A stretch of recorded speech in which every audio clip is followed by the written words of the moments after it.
gentlemen, a very warm welcome to Marina Abramovic Symposium and also the book signing event. We are here at Siam Pawarlai Royal Grand Theatre, Siam Paragon. My name is Tiwaporn Tetit, extremely honored to be your MC today. Ladies and gentlemen, the world-renowned performance artist Marina Abramovic has been super active in the art scene for more than 5 decades. Her works explore the relationship between the performers and the audience. And also she attempts to push the limit of the body and the possibility of mind. So having her here with us in Bangkok and also be a part of Bangkok Art Biennale, this is such a great honor for all of us. And now, let all of us getting to know a little bit more about her by one of her good friends, which luckily he is our artistic director.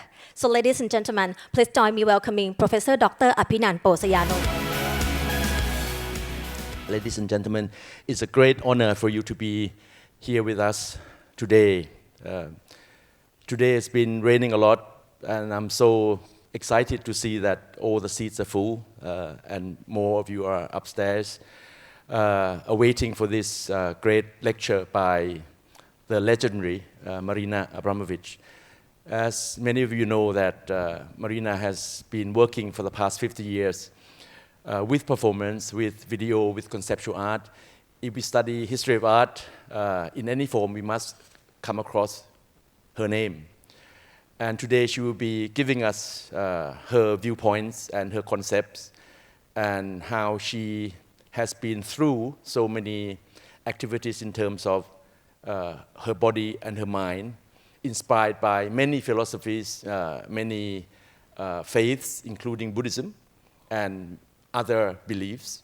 So I'm sure that you'll be enjoying her lecture and hope very much that you will be with her afterwards for the book signing ceremony. So thank you so much and welcome, Marina Abramovic. My relation to Brazil started so long ago.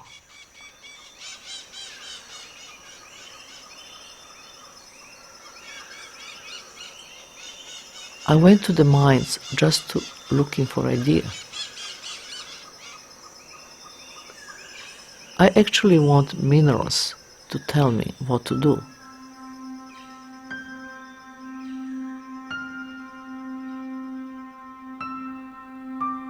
When I asked miners if I could just sit on the chair deep in the mines or lie in the bed and let me alone there for a long period of time until I wait for an idea, they think I was completely crazy.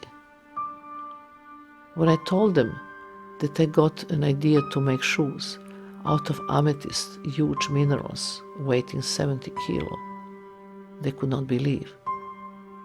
How can walk in these shoes? They asked. I was telling them, but these shoes are not for walking. These shoes are for mental departure.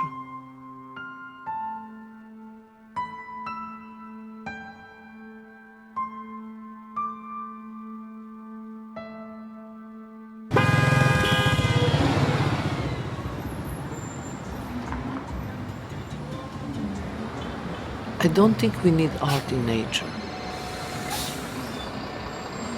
Nature is so perfect already without us.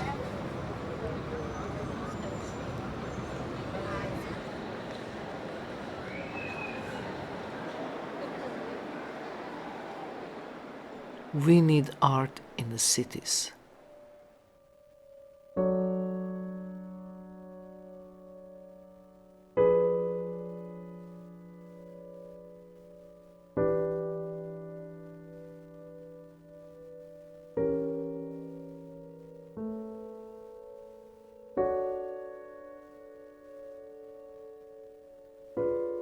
We need art in the cities which human beings don't have any time.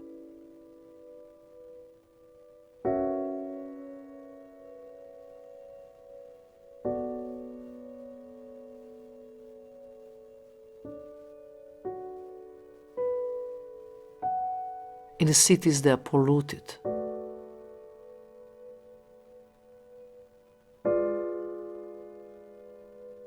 In the cities they have too much noise.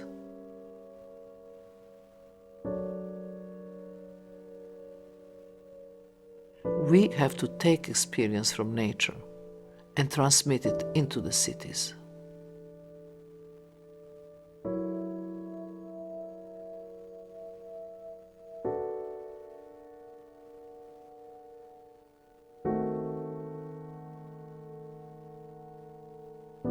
I always believe that the function of art is a function of bridge.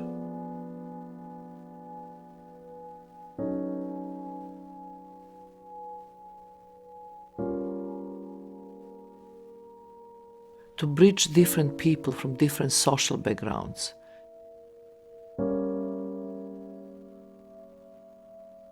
Different religious beliefs. Different races.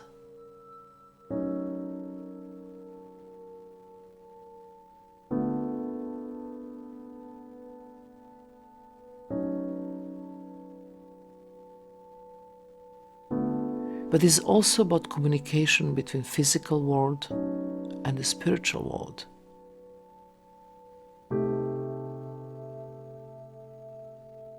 Or just simply between two human beings.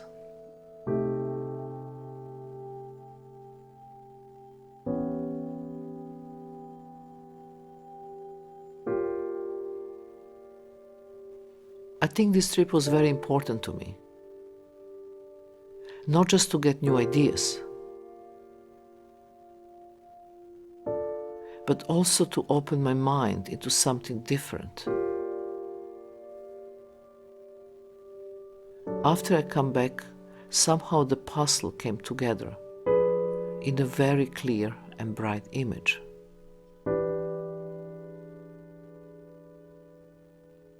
I understood that I have to give tools to the public to experience their own self.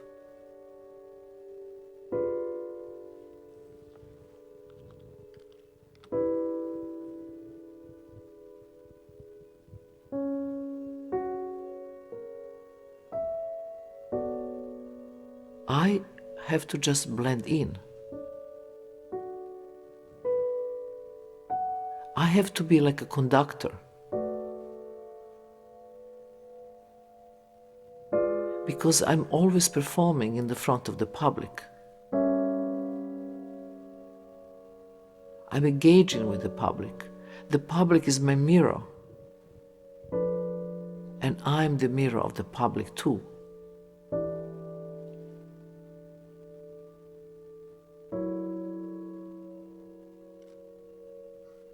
Everybody have trauma.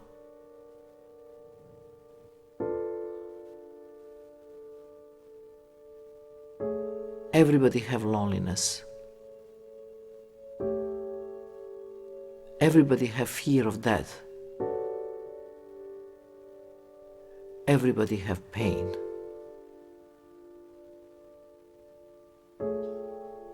I'm giving part of myself, and they give me part of themselves.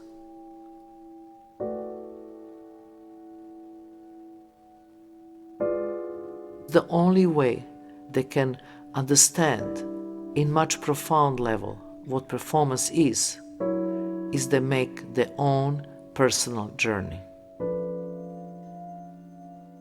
I am removing myself completely from the public.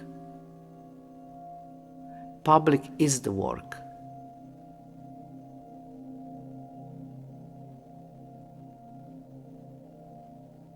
In the front of me is a cave. And I'm going to explore.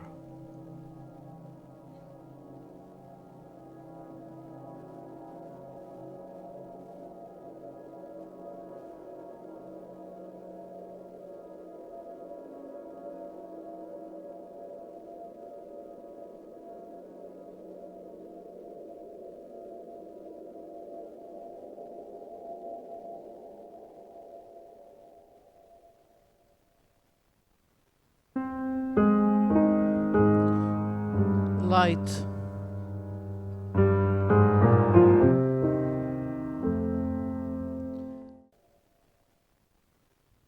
Good evening.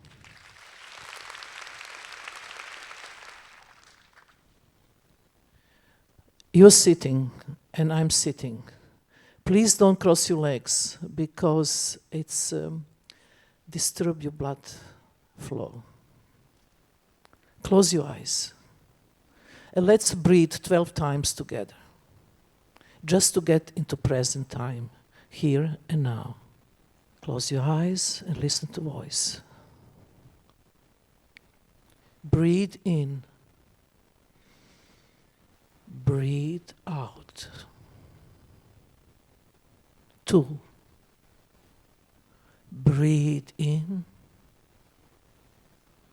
Breathe out. 3. Breathe in and breathe out. 4. Breathe in and breathe out. 5. Breathe in and breathe out. 6. Breathe in and breathe out. 7. Breathe in, breathe out. 8. Breathe in and breathe out. 9. Breathe in and breathe out. 10. Breathe in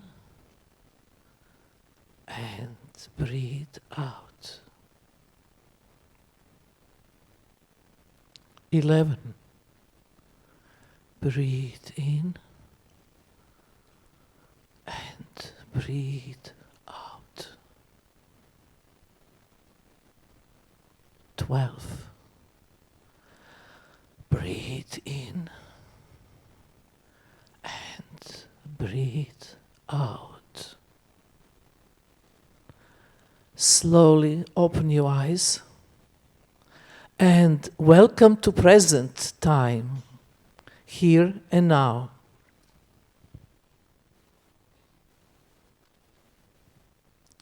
To understand time is not think about past, because already happened. Not think about future, is going to happen. Think about here and now. I would like to invite on the stage 12 re-performance people here from Thailand who will demonstrate you what means really working with the time. Please come on the stage. So the first thing, we will, during my talk, have 3 exercises. The first exercise is going to be slow motion walking. It's very simple. They're going to demonstrate what means really slow motion walking.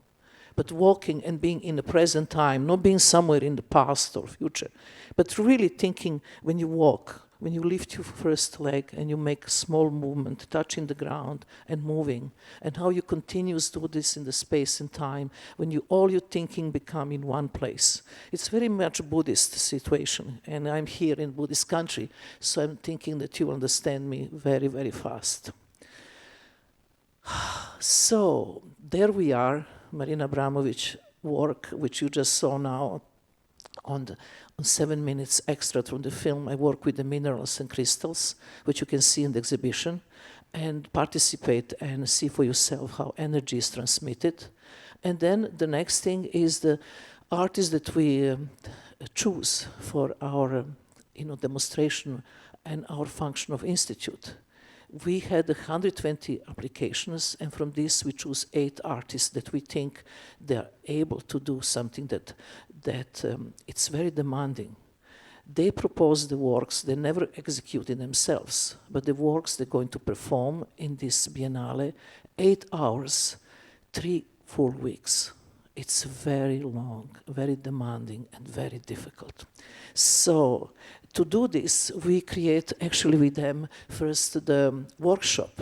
And this workshop we call Abramovic Method, but we also call cleaning the house.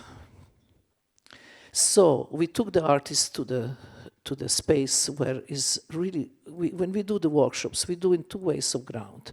There's never too comfortable, or it's too hot or it's too cold, but never really, really comfortable. So here was really too hot because it's Thailand. And then we went to this place with them, with my collaborator, Lindsay Peisinger. She bring these people there together with Billy Zhao, also my collaborator. And we done lots of workshops here. Mostly no talking, no eating for several days, and doing difficult physical and mental exercise. One, as we just demonstrate right now here, it was a slow motion walk. But we are talking slow motion walk, not just the slow motion walk for an hour or 2 hours, for many hours. We are talking slow motion movement, like a simple exercise, opening and closing door. You know, opening, closing door, it looks very simple. If you're going daily, while wandering in your daily life, you open the door, you enter, or you close the door, you exit. But in this case, we done exercise like opening and closing door, not just for 5 minutes or 10 or 20, but 3 full hours, opening and closing door, and nothing else. Opening and closing door, and nothing else. And then this repetition becomes something else. This door is not a door anymore. This door is opening the space. It's opening universe. Your consciousness shift to another level. Blindfolded exercise will be another one. With the blindfolding, we actually close one sense, and by closing one sense, you open so many others. So to be entire day with blindfolded, the restriction of your eyes, you start perceiving sound, you start feeling, you start smelling, you start relate to on your touch, and much more on your body behave. So blindfolding. We just missed one. The another one was mutual gaze, which I developed already in MoMA, which you just saw the people looking at me in the beginning of our when you enter the hall. And this was another thing. The eyes are the door of the soul. And when you look into the eyes, you can see everything, especially if you look the eyes into complete stranger, the person you never talked before. Look into eyes in the stranger, you understand more than looking eyes of your brother. It's so much can the eyes reveal, insecurity, vulnerability, afraidness, love, and anger, all kinds of emotions. So that's another exercise that we are very fond of it. And blindfolded exercise and so on. So all of these exercises, the one aim of this exercise was always the same, to really build the willpower, determination, and concentration of the performer. Because if you're performing, it's such a huge demand on the body. So I belong to the tradition of the really long durational performance artist. And if you ask myself, the audience here, what is performance? Performance is a living form of art. Is the time-based art. You have to be there in order to see it. If it's not there, the only thing what was left, it's a description of somebody else who was there. And then you have to rely on the memory of other person. But when you're there in the front of audience and you really, the performer is performing to you, it can be very, very strong, emotional, and life-changing experience. So these performances, I really invite every of you today to go and see them. They're every single day in the Biennale, and they are 8 hours a day. It's very important that you never see beginning and never see the end of piece. And why? Because for simple reason, that we don't want you to see beginning and the end. You want to see something which is timeless. We want you to see something that you go home and your image is still haunting you. So this is a young, the Greek artist who inflict the wounds on his body and put a plaster around, and then he create this kind of situation of healing himself. It's a process that goes for all day long, and I think on the end of these days of his performance, probably on the end, you would just see the sculptural elements who will be the endlessly casting of different parts of his body. It's incredibly moving performance and takes a long time to see it. In order to see these long performances, you have to also go through the Abramovic Method. So Abramovic Method is for the public, because we as a public don't have right tools to see something which is like this, long durational, because you go normally to this kind of exhibition, and what you do, you just take selfie or take the photograph, and then you go home and look and say, oh, what I'm seeing. You're actually not experiencing. So in order to experience this in different way, you have to go to cross the hall to the institute, which actually will be welcomed by facilitators who will take away from you your phone, your computer, your watch, put you in the locker, give you the key back, that is everything safely, placed. And then they give you headphones, and these headphones will have the complete block of sound. And then you will enter the space, and then you will do very simple exercises, including blindfolded, eye gazing, slow motion walk, as you see now, and standing on the platforms with the closed eyes, and rice counting. So this exercise will give you a possibility to actually get this the right state of mind, and then you cross the hall and you see these works and these performances. So this girl is from Tehran, and she make this work that she actually pretended she's a bull and matador in the same time, and she wanted to engage public in this kind of situation. Some public is shy, some they just spend a long time watching it, and some really go and engage. It's a process, and things that the work is this performance work is developing every day more and more, because public actually coming back. And that's a very interesting thing about this work, that we're creating some kind of community, performance community. Because if something is 20 minutes, 1 hour, you know that it's not going to happen next day. But you know that these people are continuously working. So you become curious. You want to see what she's going to do next, how she's getting tired. Does she have to go to the bathroom? Why she's always there? And all these questions. And then you start seeing something which is emotionally very, very moving. And then you get involved. At the moment you get involved, you don't leave. Then you invite your friends to see the same. Then the friends invite their friends. And then become one huge art community, which really art is about. So we have in the flame, India. So this young artist, she made very simple thing. I mean, this is a meditation that's been done through centuries, and it's just about the idea how to concentrate on the flame. But when you isolate this piece and take away from monastery, take away from meditation center, and put in the museum space, in the gallery space, in the Biennale context, then we are talking about art. So sometimes the audience can sit with her, or she's just alone gazing into this endless candle. And this is, again, something which is not happening 5 minutes, it's happening 8 hours a day, 2 weeks.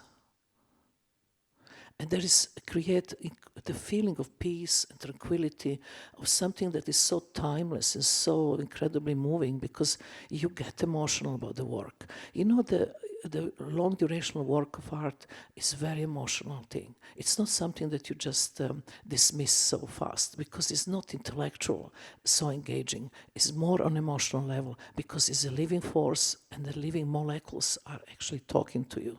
It's not like a painting. You go tomorrow and you go and painting is on the wall, and you go 3 months later, the same painting is the wall. This is different. So this piece is really one of the most difficult of the piece. It's Buenos Aires, Washington, and Bangkok. So she's talking about very simple thing. how are you doing in these three places? What is you thinking? Where are you? What are you really going through? How is in Bangladesh? How is in Bangkok? How is in America? And this performance, she's questioning audience, questioning herself, and questioning society in general.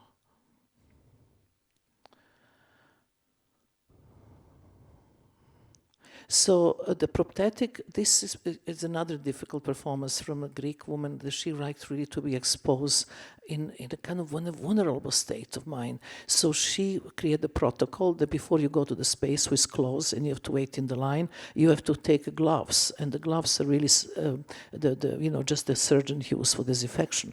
And then only with that kind of gloves you actually can engage with her. You can touch her, you can do whatever you want, you can do something, and you can't have conversation, but you can have contact. And what kind of human contact today we want? Are we violent? Are we generous? Are we gentle? It's a really very important, demanding question that she's asking every single day in this piece. And she has very different experiences.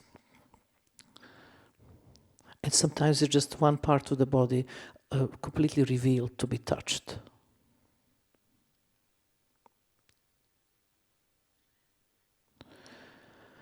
And this piece, it's again Korean artist. She's looking about lamentation, emotions. It's very dramatic piece. Remind me very much on Japanese kabuki theater, and she used very theatrical elements like a white dress, like a mask, and during the day she turned this all into red, and it's something to do between wedding and funeral in Korean tradition. And every time changing this landscape, create a new environment where she's creating. And you see, as the time goes, all the dresses from the one side of the room is going to go to the right side of the room. So you actually engage in a process. The gardener, it's Thai artist that we choose, and this Thai artist, it's actually half in the space and half not in the space. It really depends if you're lucky to see him. But basically what he's doing, he's working with these artificial flowers, who is picking up and bringing soil from the nature with artificial flowers, bringing to the exhibition space. And to do this, he needs something like between 4 to 6 hours to walk. So it's a kind of dynamic work that you see him on the monitor walking towards you, and finally he's in the space and he's placing these flowers. It's an installation piece with the performance elements.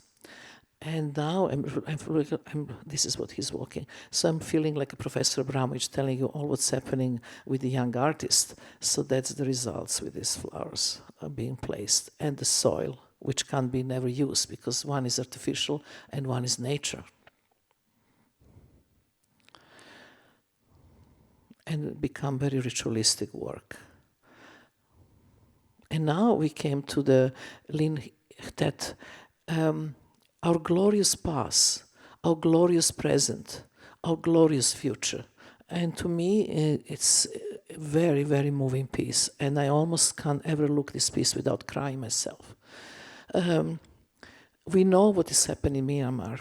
We read newspapers. We know of the incredible violence, genocide, and all the rest what's going on. So this young man witnessed it all. And what he done, he created installation out of that material that he found there. And he voluntarily entered this installation every single day and stand there. We are not talking about changing positions. We are not talking about lying or doing anything. We are just standing there and looking through this barbed wire and this hell outside. And all about this work, actually what we are left with, and the most powerful anything, is his gaze. So this is the moment that we should change into gaze, please. The re-performer. When you get to the end, you'll portray to the gaze. The gaze sometimes is everything. The gaze of hungry child, the gaze of abused woman, the gaze, of violence, the gaze of a victim to be killed. That's something that you can read in his eyes. You can read everything and even more. And to me, this performance is wild. You really have to go and see. Yesterday, the only time when Biennale was closed is Monday, when actually have to be cleaned and there's no electricity and no air condition. And he said to us, I can't stop now, I have to go there. So we went there and spent the entire night in this space, just being in the installation, because he could not break it, because in his mind, this is continuous thing. And to me, performance is so incredibly serious business. When the performance is good, it's so transformative. You know, you can play or you can act if it's something 20 minutes or hour or 2 hours. But when something is 8 hours like this for 3 weeks, everything fall down. You can't pretend, you can't play, you can't be somebody else. You are pure, true essence, and that's what performance is about. So now I would like to go to completely something else. Wait, not this. I would like to, wait a second. I would like you to read you my manifesto. It's some time I didn't read manifesto. I made some years ago, but this manifesto is really important to me. You know, in the old days, there was Dadaists who wrote the manifesto, futurists, surrealists, many artists, and also the writers wrote their own manifesto. And I was thinking this is a very important need to write something that you really believe in and share with everybody else. Not just artists, but every human being. So I would like to read and share this with you. So before that, I just want to tell you that this is actually the just demonstration of eye gazing that I'm shown to you. That means mostly eye gazing is made standing, sitting in the chair and just gazing without blinking as much as possible. Because every time we blink, there's something change in your mind and you start thinking. But blinking, not blinking is not thinking. Not thinking is actually seeing the true self. So a part of this, I want to show you one more exercise during my manifesto, which will be the standing on the platform. Can we also do platform standing, please? Platform standing is a very simple exercise. You have a simple platform and you stand on it with eyes closed. Most you have headphones who block the sound. And when we asked public to do that, we had these amazing results. There will be people coming and doing this over and over again and coming back to do it because they turn to be incredibly beneficial.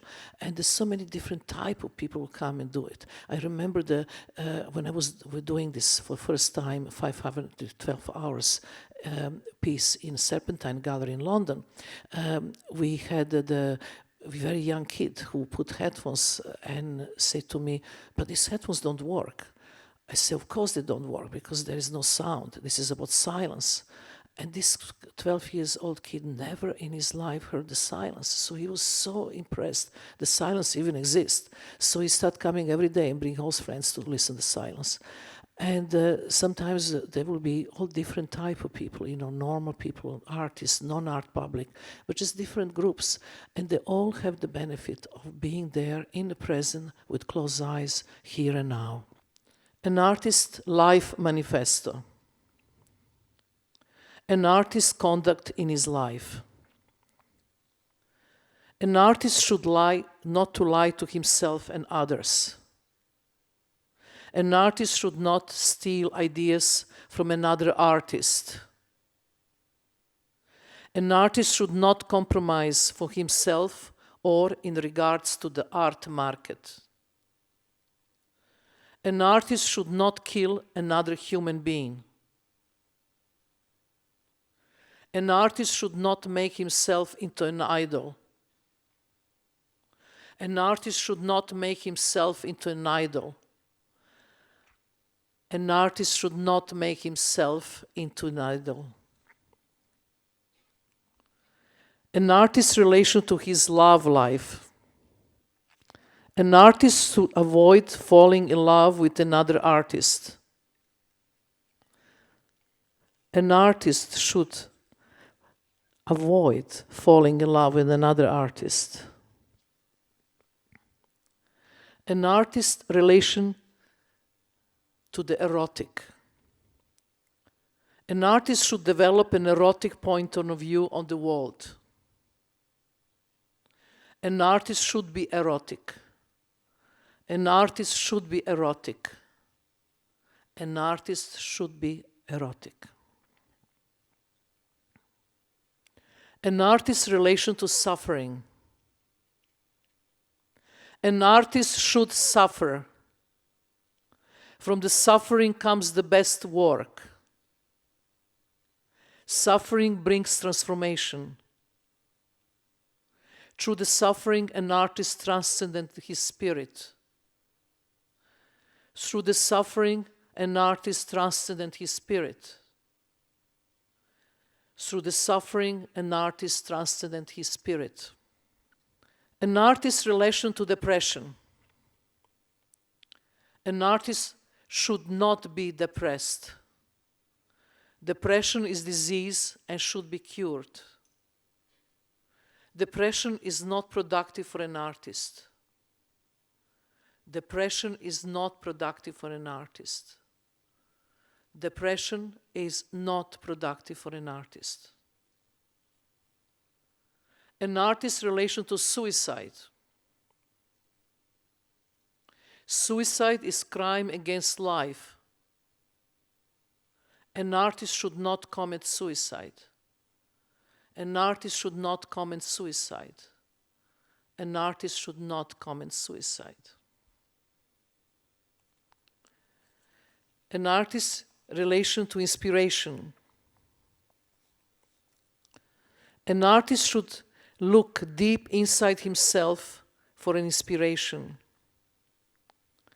The deeper he looks inside himself, the more universal he becomes. The artist is universe. The artist is universe. The artist is universe. An artist's relation to self-control. The artist should not have self-control about his life. The artist should have total self-control about his work. The artist should not have self-control about his life. The artist should have total self-control about his work. An artist's relation with transparency. The artist should give and receive at the same time. Transparency means receptive. Transparency means to give. Transparency means to receive. Transparency means receptive. Transparency means to give. Transparency means to receive. Transparency means receptive. Transparency means to give. Transparency means to receive. An artist's relation to symbols. An artist creates his own symbols. Symbols are an artist's language. The language must be translated. Sometimes it's difficult to find the key. Sometimes it's difficult to find the key. Sometimes it's difficult to find the key.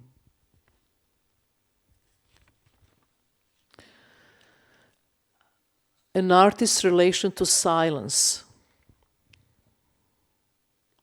An artist has to understand silence. An artist has to create a space for silence to enter his work. Silence is like an island in the middle of turbulent ocean. Silence is like an island in the middle of turbulent ocean. Silence is like an island in the middle of turbulent ocean.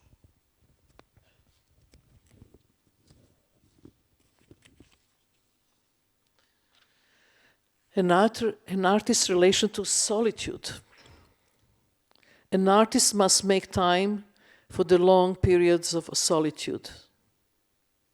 Solitude is extremely important. away from home, away from the studio, away from family, away from friends. An artist should stay for a long period of time at the waterfalls. An artist should stay for a long period of time at exploding volcanoes. An artist should stay for a long period of time looking at fast-running rivers. An artist should stay for a long period of time looking at the horizon where the ocean and sky meets. An artist should stay for a long period of time looking at the stars in the night sky.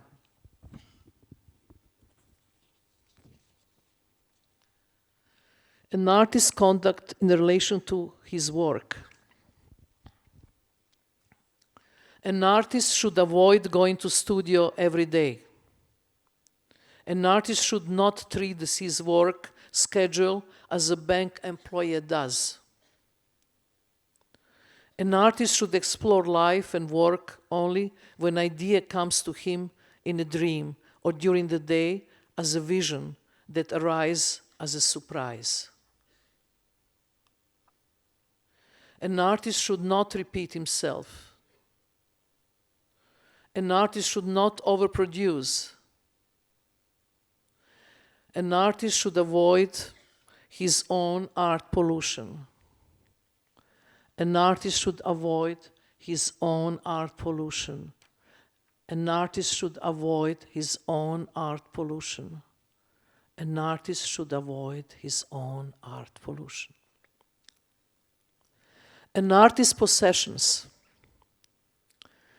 Buddhist monk advised that it's best to have 9 possessions in his day life. 1 robe for the summer, 1 robe for the winter, 1 pair of shoes, 1 begging bowl for food, 1 mosquito net, 1 prayer bowl, prayer book, 1 umbrella, 1 mat to sleep on, and 1 pair of glasses if is needed. An artist should decide for himself the minimum personal possession they should have. An artist should have more and more of less and less. An artist should have more and more of less and less. An artist should have more and more of less and less. A list of artist friends. An artist should have friends that lift his spirit. An artist should have the friends who lift their spirits. An artist should have friends that lift his spirits. An artist list of enemies. Enemies are very important. The Dalai Lama said that it's easy to have compassion with the friends, but much more difficult to have compassion with enemies. An artist has to learn to forgive. An artist has to learn to forgive. An artist has to learn to forgive. Different death scenarios. An artist has to be aware of his own mortality. For an artist, it is not only important how he lives his life, but also how he dies. An artist should look at the symbols of his work for the sign of different death scenarios. An artist should die consciously without fear. An artist should die consciously without fear. An artist to die consciously without fear. Thank you for the manifesto.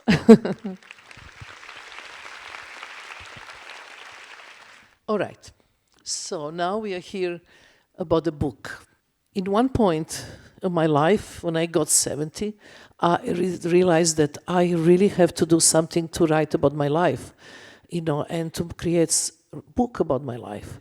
And real reason to do that was that I need to look back to kind of clean up my act and to see what I really remember till I still can remember. And also to write the book was not just for the art people, but the book for everybody, for the from the kid from 15 years old to the lady 99 years old or more. You know, just a book that actually talk about life, struggle, and to be inspirational. My life was not easy. Oh, by the way, this is me. Wait. So my life was not easy, but in the same time it was so full of so many the joy and suffering and hell and heaven and the happiness and sadness that I really call this real full life. And this full life somehow I wanted to tell. But also I was very interested to who I'm going to dedicate this book once it's ready. So I came out with a dedication which was, let's dedicate the book to the strangers. No, sorry, I didn't dedicate to strangers. But the book to dedicate to the enemies and friends. So in my life, so many friends became enemies, and so many enemies became friends, you know, this changing. And then I really forgot that actually the very important part to dedication would be strangers. Because in our lifetime, we always work and do things in one way, and we always kind of behave in one way, and we always, you know, try to be in the safety box of our life, meeting the friends we know, going to safe places.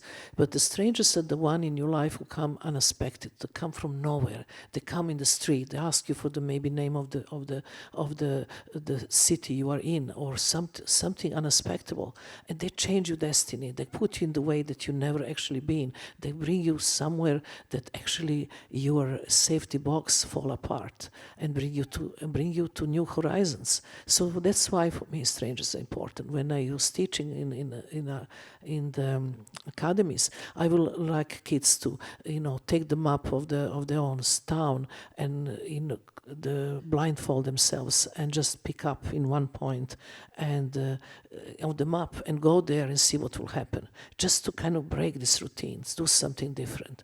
Because, you know, it's really important in life to do things that you're afraid of, the things you don't know, the things will bring you somewhere else, because that's what actually brings you the new elements in life. That brings you new ideas, they change you in a very positive way. So this book was one of these ideas, really, that we're reading this book. I think if I can do all this stuff, you can do too, and just make your life different. And the book I'm going to sign outside has been translated in 22 languages, in so many different, not Thai yet, but the one here outside I have is the English pocket version. But I hope they will come in Thailand too, because it's been translated in Taiwanese, in Chinese, in Russian, in Ukraine, in Turkish, in Greek, and so kind of strange languages.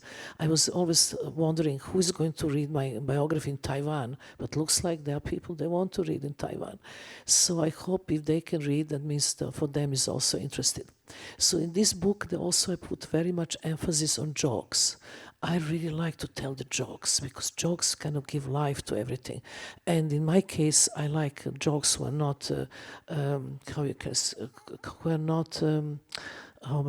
are not proper, and they're kind of dirty and not really how you say that conventionally, and not politically correct, exactly. Very not politically correct. So that kind of jokes. So I was thinking tonight maybe I should share one of these jokes with you. Wow, but which one? Now I've put myself into this difficult situation of the jokes. But anyway, maybe not tonight. But I only know one funny joke about performance art that I always tell.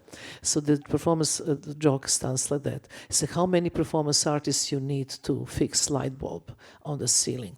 And the answer is, I don't know. I was there only 6 hours. It's really long durational. We always deal with long durationals. But right now, what I would like very much is, for me, as you see in the first part of the film, that for me the public is so important, because for me, for performance artists, public is the one who actually complete the work. I will never perform if it's no public. Public really gives the energy that is necessary to actually push your limits, mental, physical, as much as you can. So for me, it's really important. I never have a talk in this kind of very luxurious cinema hall, and they show these big Hollywood movies. So for me, it will be really important to put some light more on audience, which was I don't see anybody from here, and to really start having question-answer session. But before this, I would like to, thanks to the re-performer behind us who've been. Oh, at the Finnish manifesto, they're gone. Oh, yes, of course. Sorry. So I think we should give them applause, even if they're not there, but they will see them.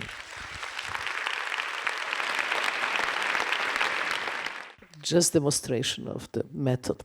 All right, so I would like to start answering the first question, if anybody has. So you can literally come here. There is a microphone on the stage somewhere in the middle of this, right here on the hallway. And a little bit more light on audience. Hi, Marina. First question, and it's actually your question, and I'm returning this to you in this very special occasion. Where is the limit? Thank you. Oh, God. Okay, this is interesting. I'm going to answer by reading something, and then I answer the question. Wait. It's so interesting that you asked me, because I was supposed to read this before, but I forgot. Now I can read because it's related to question completely. And this is Story of Fear. And this is actually from my book, the first story I'm telling, which is very short. I was walking into the forest with my grandmother one morning. It was so beautiful and peaceful. I was 4 years old, a tiny little one. And I saw something very strange, a straight line across the road. I was so curious that I went over and I just want to touch it. Then my grandmother screamed so loud. I remembered so strongly because she saw the huge snake. That was the first moment in my life that I really felt fear. But I had no idea what I should be afraid of. Actually, it was my grandmother's voice that frightened me. And then the snake slithered away fast. It is incredible how fear is built into you by your parents and others surrounding you. You're so innocent in the beginning, you don't know. So this is the beginning of my book, actually, The Walking Through the Walls, which I literally wanted to walk through, and I did most of my life. It's really about the idea of the fear, and who create the limits, and how we get so fast built up in a kind of walls of fear. And so many times this fear is not ours. The fear is from the parents, the fear is from the society, the fear is from so many different directions. And we end in kind of spending rest of life removing layers of that fear that we can actually get free. So who create limits? First of all, we create our own limits. Thank you. Hi, Isabel from the Philippines, and I never knew I would be able to meet you. You have been a very big part of my life in terms of art. I have 2 questions, if that's okay. One of the things that your art has taught me is empathy and compassion. In a world where people are always like this, what would you advise would be an exercise that we should all do every day to have more compassion and empathy? It's so easy to say that. It's so difficult to do it, The first thing, the biggest problem for us is anger. How are you going to suppress your anger? Because we know if we suppress anger, it's not good for us. We can create really the emotions that actually it's unhealthy to suppress the anger, because if you suppress anger, it comes something else out, and you get sick or you got not feeling well. But at the same time, exposing anger is not good either. So how will you do that? And I always go back to the very simple exercises that I advise to my students. Like one simple thing: if you're very, very angry and you're going to explode to another person, the best possible way to do in that moment is stop to breathe. Just stop breathing. Literally, don't breathe. First, breathe lots of air in your lungs, like,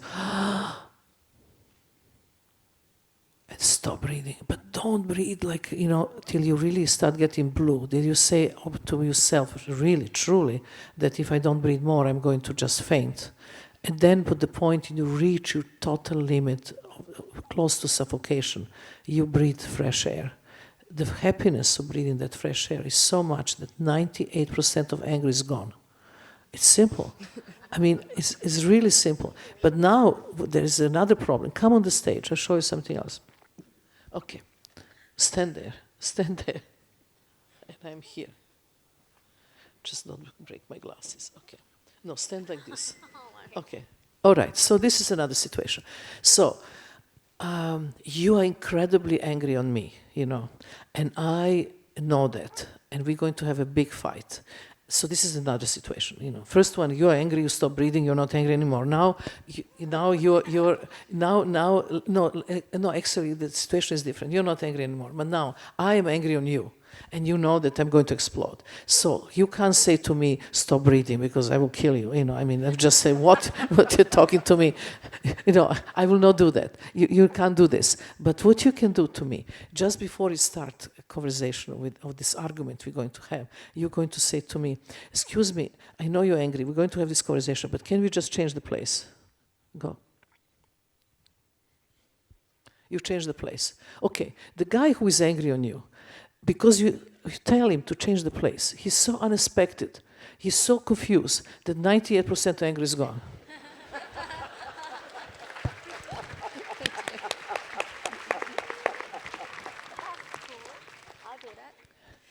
It's always changing positions. Thank you. That was great.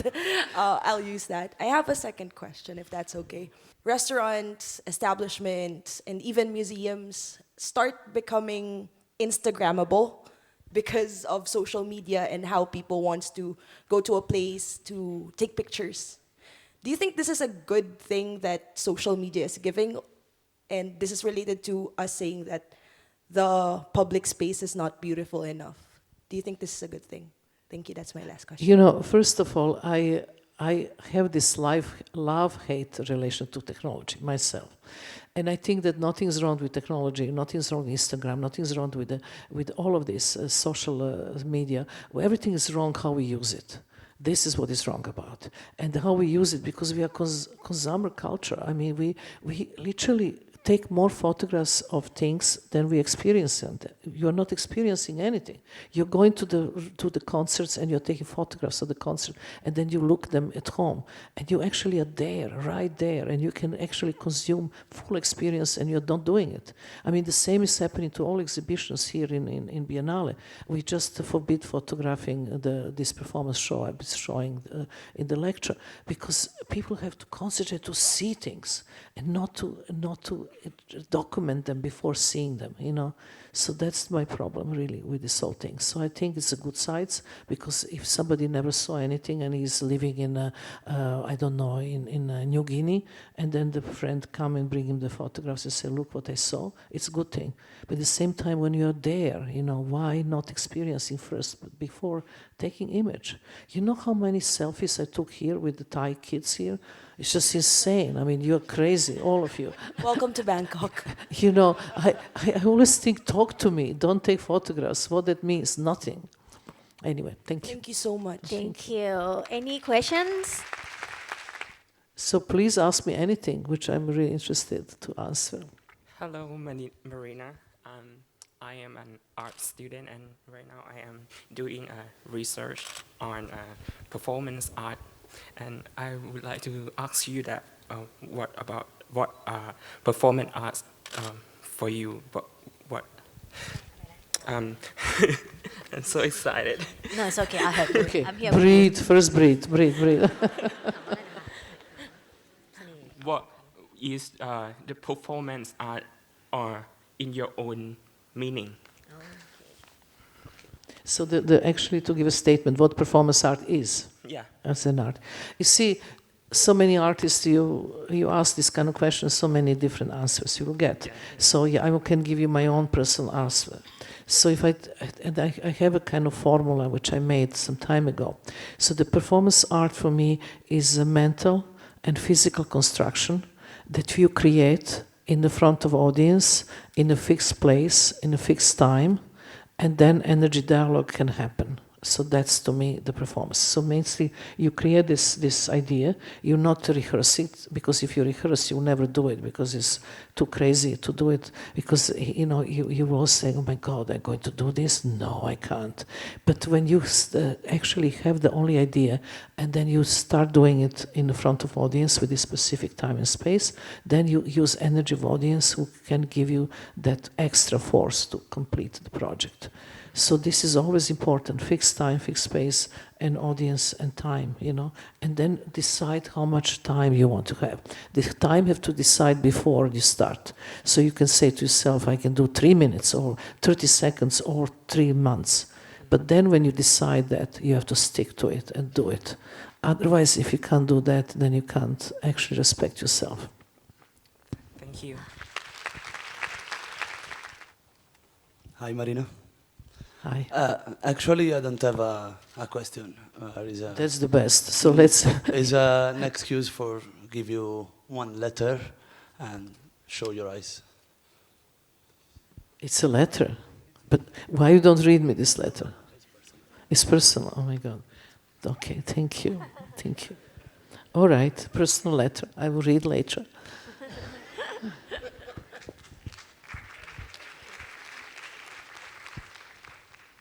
So I want to ask, we hear constantly about the bad things. So in your interactions and your performances, what's like the most wonderful moment you've had or something wonderful you learned when you're interacting with the public during your performances or one of your pieces? Finally, something good.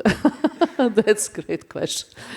It's so many good stuff in performance that actually you kind of dismiss because it's finished, and then you always have something which really kind of break the work, something happened, and you start remembering more. But you're right, the important things is the good things.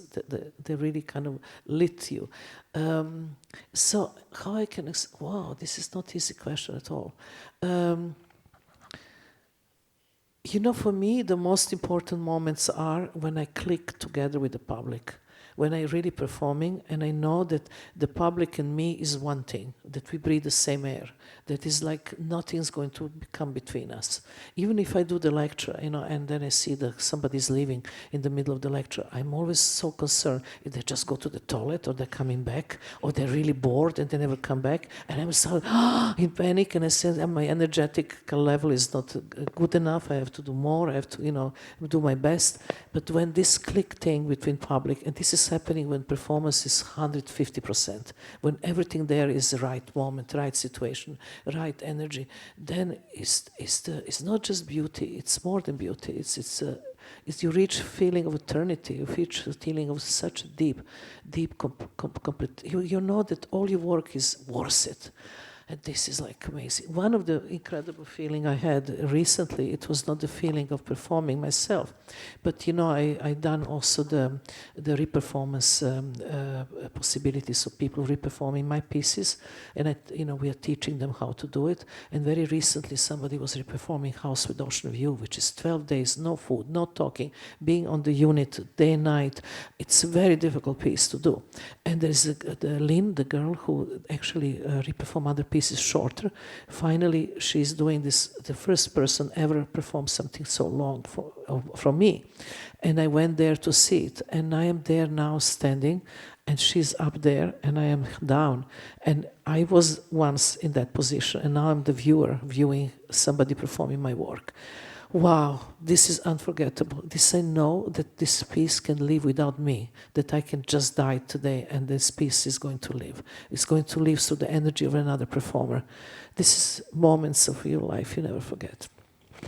Thank you. Thank you. Thank you. Dobro večer. Dobro jutro. You say dobro jutro? No. This is good morning. I have a short question about your manifesto. Do you think a performance artist can be self-ironic? Do you need to be always serious about performance art as a performance artist? I am self-ironic all the time. I just said in manifesto not to fall in love with another artist I've done twice.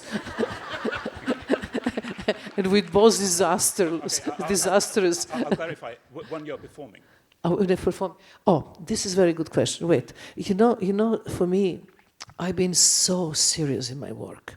And I really think right now there come in the period that I'm totally interested in including humor and irony and almost stand-up comedy, and something that interests me, clowns, so much, and how you can actually make fun of yourself. I think is so important element. I am hilarious in real life, but not in the work. But now I have to put what I have in real life into the work, and it's good to remind me. Thank you. Hi. Do you think when you perform in the place like exclusive place, like very fancy place like this, or in a museum, is to put art far away from the people or the public? But you know, I spent my 50 years of my performance career performing in really shitty places in the beginning as an unknown artist completely, you know, and not only that I've been shitty places, but also nobody was considered as art to start with. And if I have a 10 people audience, it was like, oh God, this is so much people. At 20, I mean, I was suffocating. 50, wow, this is big crowd. And you know, I got fed up with this. I got fed up with performance not being seen as a mainstream art, because photography and video has been always very fast accepted as a mainstream, but performance never. Performance was always kind of outsider, like a kind of stepchild of something below. And you know, I put so much of work into it, and so much seriousness and dedication.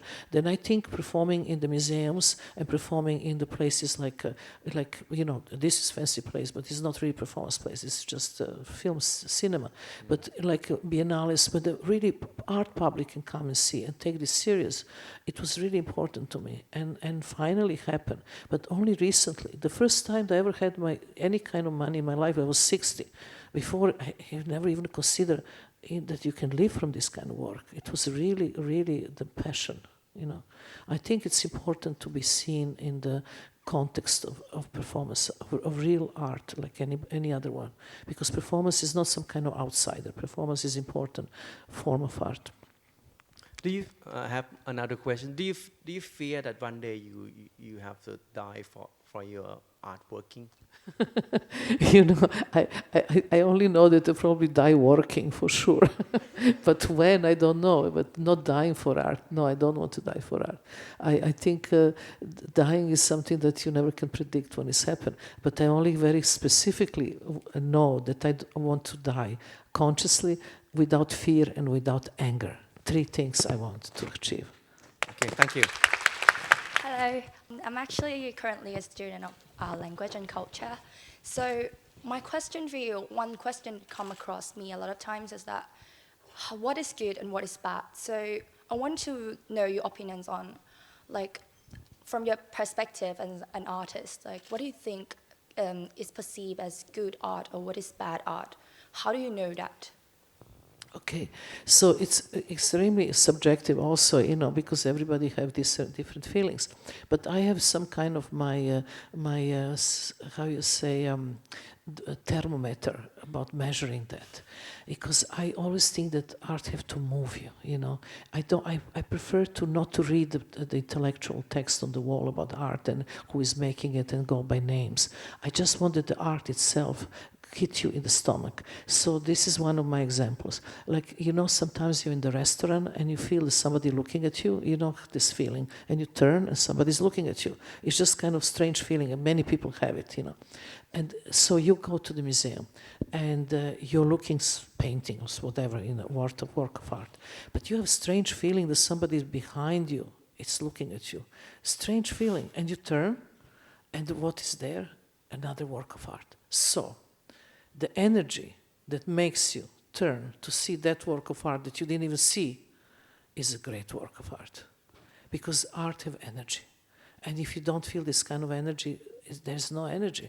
But if you feel it and it hits you in the stomach, good work of art. This is what I feel. I need to get emotional. I need to get possessed, when I see something. And if it's just okay, then it's just okay, I put very high bar on this kind of stuff, You have to move you.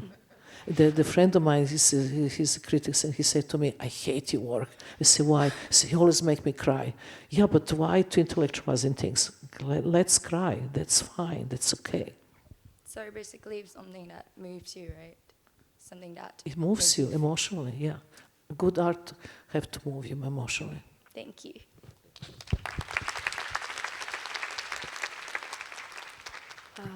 Hi, Marina. I had this one question. Maybe it's not my own question, but from my mom, who is a great admirer. Mom of is you. okay too. Come on. So she had a chance once to work with you, like a very long time ago in Thailand. So could you share with us one of your maybe remarkable or the most memorable moments in Thailand? One of your work. Oh, Thailand, God. But the first time I came in Thailand, it was in '83. It was a very different thing. I really loved Thailand from '83 very much. And I went to Ayutthaya, and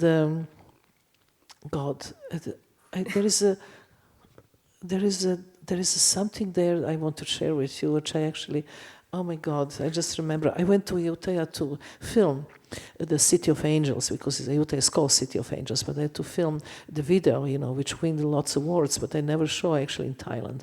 And then, you go, it was dusty and very hot, and there's the little stands everywhere, and I was so hungry, and there's the big trucks passing with lots of dust coming.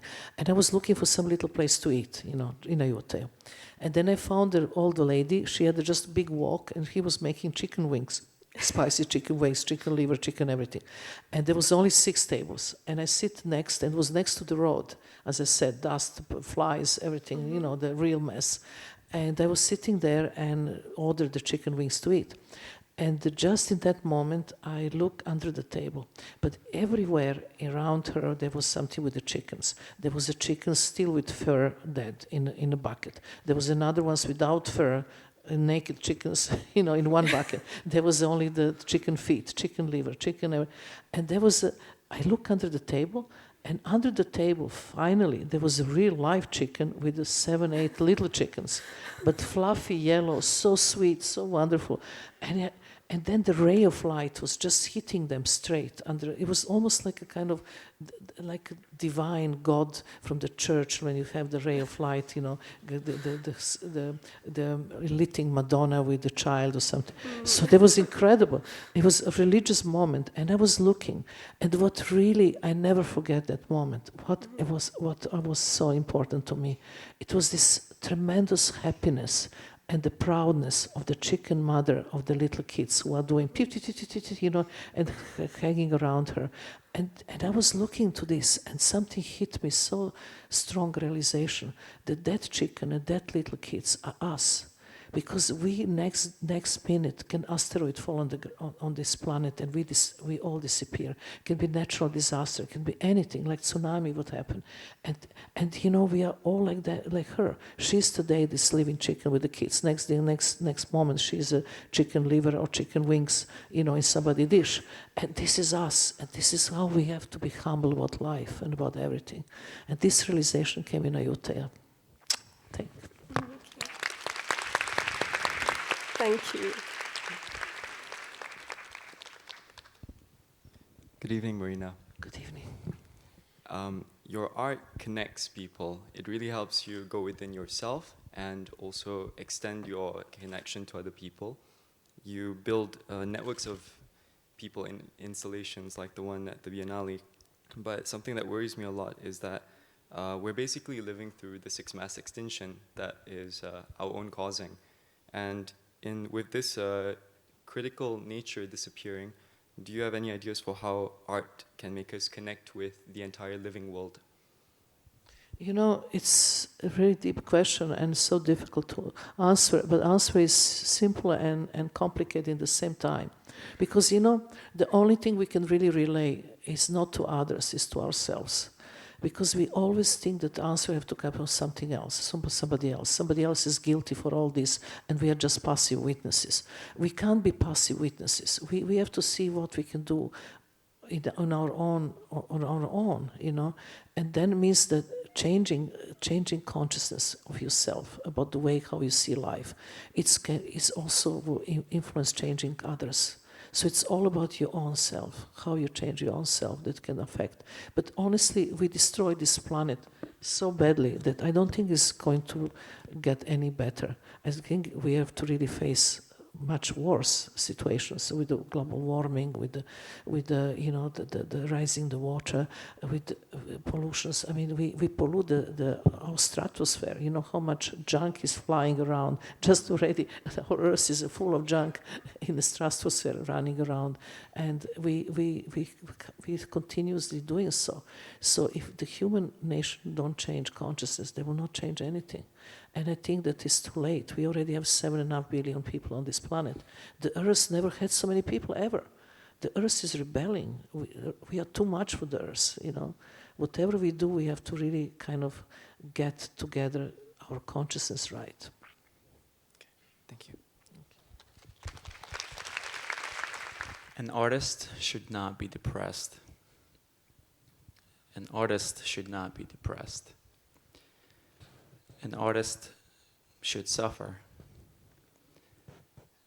An artist should suffer.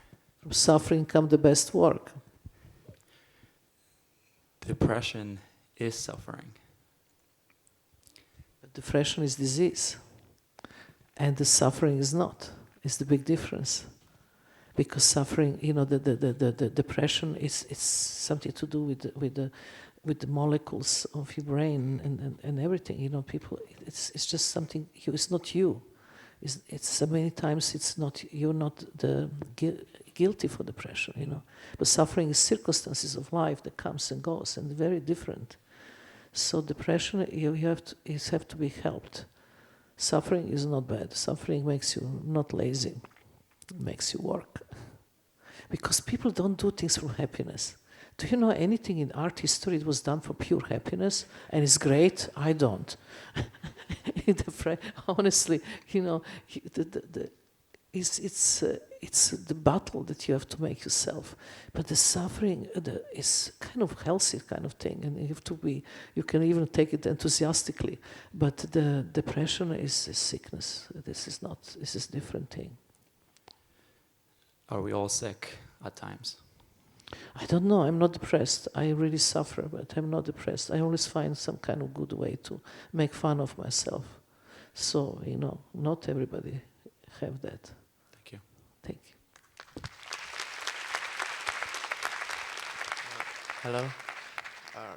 In one of your manifesto, you say that an artist should not fall in love with another artist. So, any problem with that? No, it's just I feel like I agree with you, but I just want to ask you why it should be that way. Great question. I can tell you so many ways why. My whole life. So first of all, you know, of course one artist is attracted to another artist because they have the same kind of mind, same kind of idea, attitude about life and so on. But then a part of this, you know, it's all about the ambition. You know, when the ambition comes, one is better than another, or another one is better than another one. So the one who is less good is jealous and try to destroy the first one. Then the other, that is so complicated, you know, because I had a relationship with another artist of 12 years, and we made the work, and we made good work. But then on the end, it didn't work anymore, and we have to walk the Great Wall of China from two different ends to 2,500 kilometers to get in the middle to say goodbye, which was crazy. So the friend of mine said to me, "Why you have to do this? You can just make phone call." I say, yes, phone call. I would just done it differently. But it's complicated, you know. it's too similar, he goes through so much similarity. And then, it's hardly impossible two artists doing work together for a long time. The only ones I know is Gilbert and George. This is the British artists who work together now half century, and they're still together. And everybody else is not. There is a combination of 3 artists, 2 artists, 4 artists. I mean, are you in love with an artist right now? No, but I just kind of feel like there was someone say that an artist should be like always be with another artist. No, it's No? I think, Okay. adventures is good, but don't marry them. Okay. Thank you.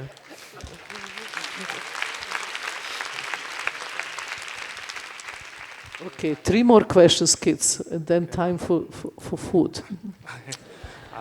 Hi, Marina.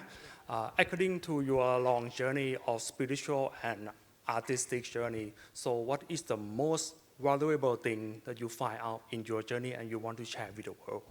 I think 2 things, actually. When I done it a long time, when I was only 23 years old, when I made a piece called Rhythm Zero, when I put 72 objects on the table, and including pistol with a bullet, and I say to the audience, you can use all objects as much as you want, including killing me, and I will take all responsibility.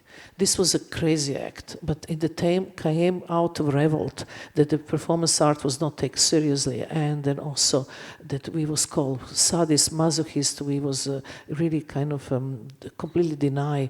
And I was thinking, okay, if I do nothing, and I'm just standing as myself in the gallery, and you have the objects, and you see what public can do. Can public really kill you? And I realized in this experiment, because it was 6 hours, that the public can really kill you. If they want, they can kill you. So it was very dangerous water I was entering. And then it took me 25 years later to make another work in MoMA, which was just, two chairs and looking the person in the eyes. And this was 25 years later. And I realized, oh my God, everything is about the tools you give to the audience. You can give the tools to bring the spirit down, or you can give them the tools to live the spirit. And I really think that art should be about bringing spirit of human being up and not down. And that's what is really the something that I would like to spend the rest of my life, working with the public and do anything possible to bring the spirit up. Thank you. Good. Okay. Ladies and gentlemen, please give a big round of applause for Marina Abramovic. Thank you.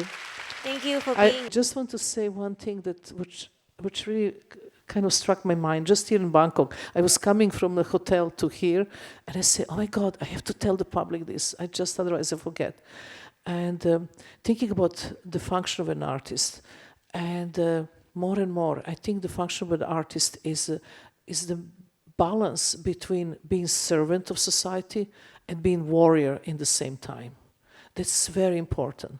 You have to serve society. You have to really give them everything possible, to give them oxygen, to give them message, to actually predict even the future.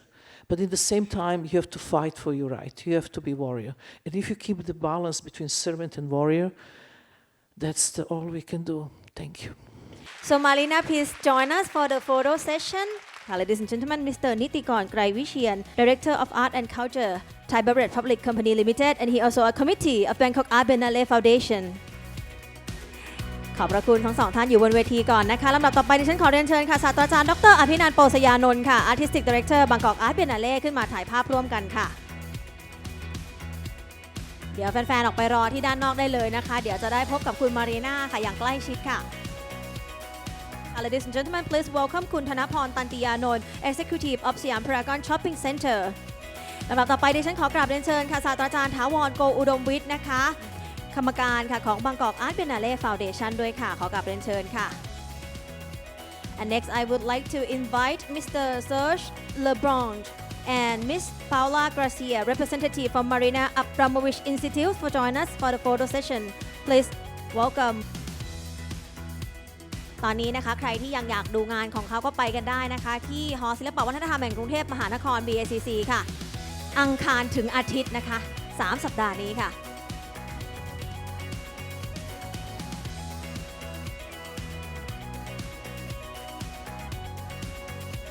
And next I would love to invite our friend Todd and Lindsay on the stage. Please join us. Guys, give me a big smile.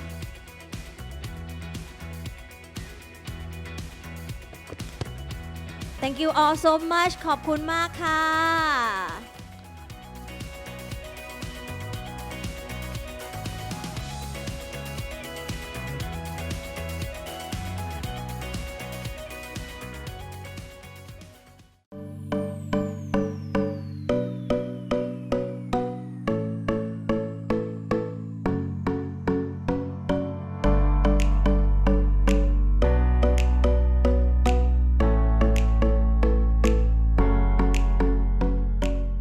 จะมาทอล์กนี่ก็คือแบบตื่นเต้นมากเลยแล้วก็คิดว่าซื้อหนังสือเป็นคนแรกจะได้เซ็นเป็นคนแรกเย้ค่ะเราก็รู้ตำนานของมารีน่าดีอยู่แล้วเป็นศิลปินคนโปรดคนหนึ่งเลยก็งานเขาจะเป็นงานที่วิพากษ์วิจารณ์สังคมการเมืองจนถึงสงครามมากครับก็คือถ้าเกิดว่าพูดถึงศิลปะแสดงสดวิดีโออาร์ตของโลกเนี่ยมารีน่าคือเป็นตัวแม่เลยฮะชื่นชอบในผลงานของมารีน่ามันประทับใจแล้วมันกระแทกใจมากๆอย่างเงี้ยค่ะก็เลยทำให้ติดตามค้นหาดูผลงานชิ้นอื่นๆของเขาค่ะตั้งแต่รู้ว่ามารีน่าจะมางานนี้ก็คือ ตั้งใจไว้ว่าจะต้องมาให้ได้เพราะว่าแบบติดตามผลงานของมารีน่ามาตั้งนานแล้วด้วยอะไรแบบนี้ค่ะก็รู้สึกประทับใจมากนะคะเพราะมารีน่าเนี่ยคือพูดได้แบบเหมือนเขาเรียกว่าไง honest มากคือการที่เขาทอล์กมาเนี่ยมันทำให้เราได้รับรู้ถึงแนวความคิดแล้วก็วิธีการสร้างงานของเขาทำให้เราเข้าใจแล้วก็คือมันไม่จำกัดว่าเป็นศิลปะประเภทไหนคือไม่ว่าเราจะทำทั้ง installation art ประติมากรรมหรือ performance เนี่ย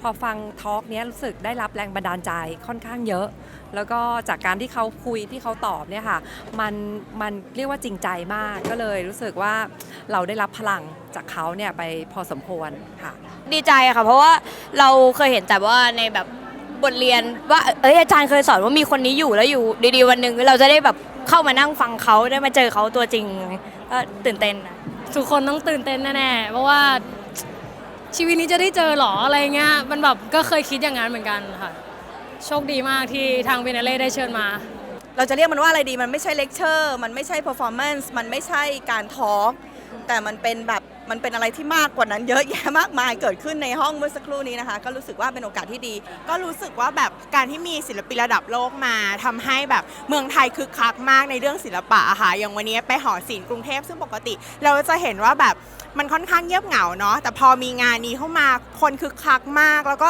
อยากให้มีบรรยากาศอย่างเงี้ยต่อไปเรื่อยๆเลยอะค่ะ